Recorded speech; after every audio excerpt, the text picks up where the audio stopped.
And what that means is that the warming rates from 1860 to 1880 and from 1910 to 1940 are exactly the same as the warming rate from 1975 until 1995, when all global warming stopped, and there hasn't been any since.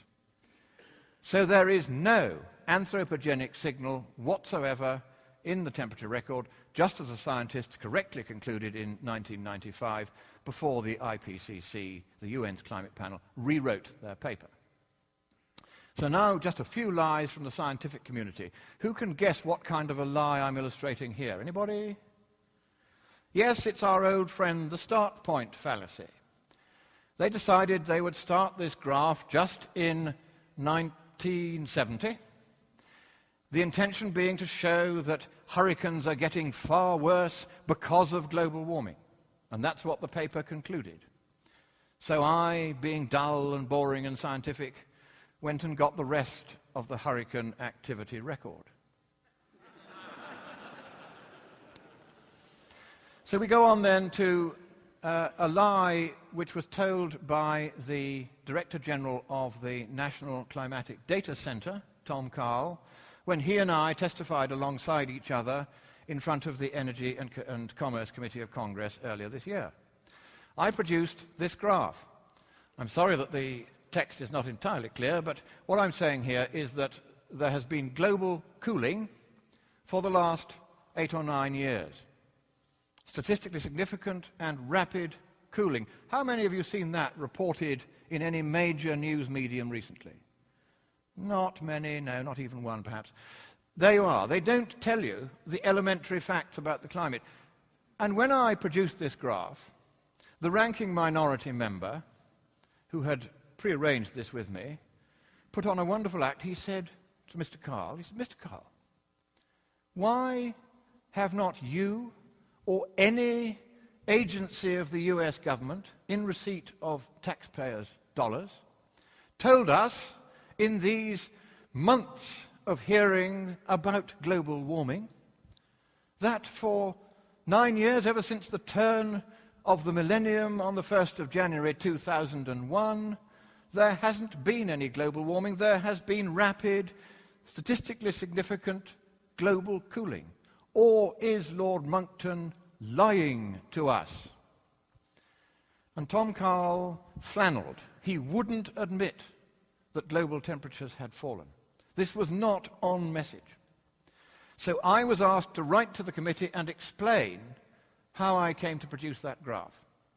So I told them I'd taken the average of 4 data sets and combined them, and that's what came out. But I said, I realize you could ask questions about my technique, so let's simplify it. Tom Carl is the director of the National Climatic Data Center. Let us produce a graph which just shows the data from his organization only. Now watch this. Not much difference there, I think you'd find. So we move on then to the consensus lie. You are told time and again, aren't you, that unless we do something drastic about the climate, then there will be disasters, plagues, boils, pustules, frogs, toads, something out of one of the Psalms. That's what you hear. The scientists are all agreed. Al Gore said it again last week. No scientist, he says, disagrees with me. So I checked. I'm boring that way. I keep checking things. That's what scientists do. That's what Al Haytham said we should do. I check them.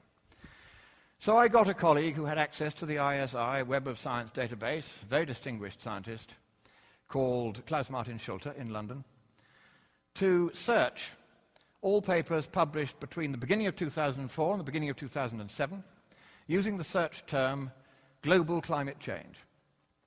539 papers were identified on that subject. It's a good way of choosing papers randomly. He read them all. And here is the number of papers offering evidence, any evidence at all, of any catastrophe arising from any anthropogenic effect on any part of the climate anywhere in the world. Yup, 0. That's the consensus. And the consensus, so-called, does not even agree with itself. You will see on that chart 3 separate IPCC estimates of the answer to that central question I raised earlier. How much warming for a doubling of CO2? 3.8 Celsius, no. 3.5, let's make it 3.26. And now they've just announced, the person whose value they relied on for that 3.26 has now said he got it wrong, it's too big, they're going to have to bring it down again next time. They don't even agree with themselves. And here is another nice dodge. You take a temperature record going back 100 years, but that's inconvenient because it shows global cooling, or actually it shows local cooling, of course, at Santa Rosa. This is our old friends, the NOAA, again. And so what they do is they process the data. They leave this end of the century alone, but the 1930s they alter, and hey presto, we get global warming, just like that. We reprocess the data. There's no scientific basis for doing this. Now, I was intrigued when I came across this, so I had a look at the data from NASA GISS this time for 1,200 US temperature stations, as they had processed it and shown it in 1999, and again in 2008.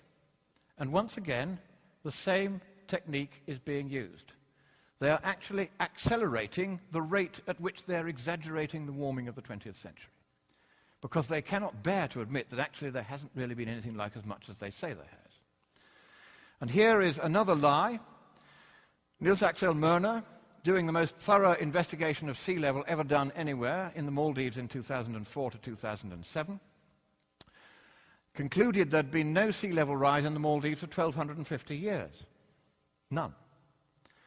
And he found this tree in leaf lying on its side on the seashore, but still in leaf. He stood it up to take this photograph. And I'll tell you why he did, because he went away and asked the locals, how come there was a tree lying by the seashore still in leaf? Had the sea surged up and swamped it? Oh no, they said. A team of Australian environmentalists had come past. They'd seen the tree there, 40 years old at least. They'd realized that since it was right by the shore, this would be rather good evidence that there'd been no sea level rise in all of that 40 years. And they knocked the tree down so that nobody else would be able to see it. Just their bad luck that, like the UN's bureaucrats forgetting to add up the bottom of the table, they forgot to take